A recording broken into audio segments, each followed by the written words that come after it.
Hi friends, പുതിയൊരു വീഡിയോയിലേക്ക് എല്ലാവർക്കും വീണ്ടും സ്വാഗതം. ഹായ് ഫ്രണ്ട്സ്, ഇന്നത്തെ വീഡിയോ ഞാനാണ് ചെയ്യുന്നത് ചേട്ടന് പകരം. എൻ്റെ പേര് ഷീജ. ഇന്നത്തെ വീഡിയോ എന്ന് വിചാരിച്ച ഒരു കുഞ്ഞു വീഡിയോ ആണ്. കല്ലുവാഴയെക്കുറിച്ചാണ്.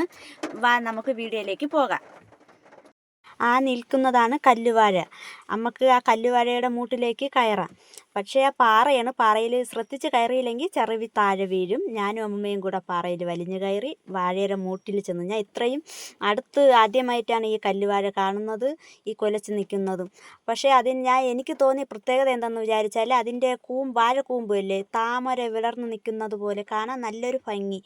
അങ്ങനെ അതങ്ങനെ നോക്കിക്കൊണ്ട് നിന്നപ്പോൾ കൂടെ വന്ന അമ്മൂമ്മ പറഞ്ഞു, നേരത്തെ എങ്ങാണ്ടോ കുലച്ച് നിന്ന വാഴ പൊഴിഞ്ഞ് മൂട്ടിൽ വീണ് അതിൻ്റെ അരി ഒരുപാട് മൂട്ടിൽ കിടപ്പുണ്ടായിരുന്നു. അപ്പോൾ അമ്മൂമ്മ പറഞ്ഞു, ഇതിൻ്റെ അരി ഔഷധ ഗുണങ്ങളുള്ളതാണ് എന്ന് പറഞ്ഞു. ഇത് കേൾക്കേണ്ട താമസം ഞാനും അമ്മൂമ്മയും കൂടെ ഒന്നും നോക്കിയില്ല. ആ കല്ലുവാഴയുടെ അരി ഉള്ള ചവറെല്ലാം നീക്കി കളഞ്ഞിട്ട് ചവറോടുകൂടിയൊക്കെ വാരി എടുക്കാൻ തുടങ്ങി.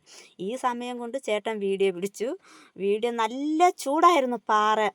എന്ന് വെച്ചാൽ പാറയിൽ ഈ വാഴ ഇങ്ങനെ നിൽക്കണമെന്ന് പറയുമ്പോൾ തന്നെ ഒരു അത്ഭുതമാണ്. ഇങ്ങനെ ഒരു വാഴയും ഇങ്ങനെ പാറയിൽ നിൽക്കില്ല, അത്രയ്ക്ക് ഭയങ്കര ചൂടായിരുന്നു. ഞാനും അമ്മമ്മയും കൂടെ ഒരു ചൂടും വക വെച്ചില്ല. കല്ലുവാഴ അരി മൊത്തം പറക്കി. ആ സമയത്തിന് ചേട്ടൻ ഈ വാഴ നല്ലോണം വീഡിയോ എടുത്തു. ഈ വാഴയുടെ പ്രത്യേകത എന്താണെന്ന് വിചാരിച്ചാൽ, ഈ വാഴത്തടയിൽ ജലാംശം കൂടുതൽ ഒരുപാടുണ്ട്.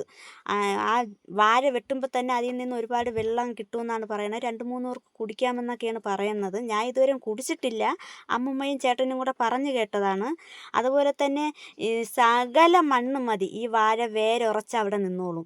എത്ര കൊടിയ ചൂടിലും വേനലിലും നിൽക്കും. കണ്ടോ എന്ത് ദൂരത്തിലാണ് ഞങ്ങൾ താഴ്ന്ന വലിഞ്ഞ് കയറിയത്. ഇത് കണ്ടിട്ട് ആരും ഇതുപോലെ ഈ വാഴ കണ്ടു കഴിഞ്ഞാൽ പാറയിൽ വരിഞ്ഞൊന്നും കയറരുത്, കാരണം താഴെ വീഴും. എന്നിട്ട് എന്നെ പറഞ്ഞിട്ടോ ഒരു കാര്യമില്ല.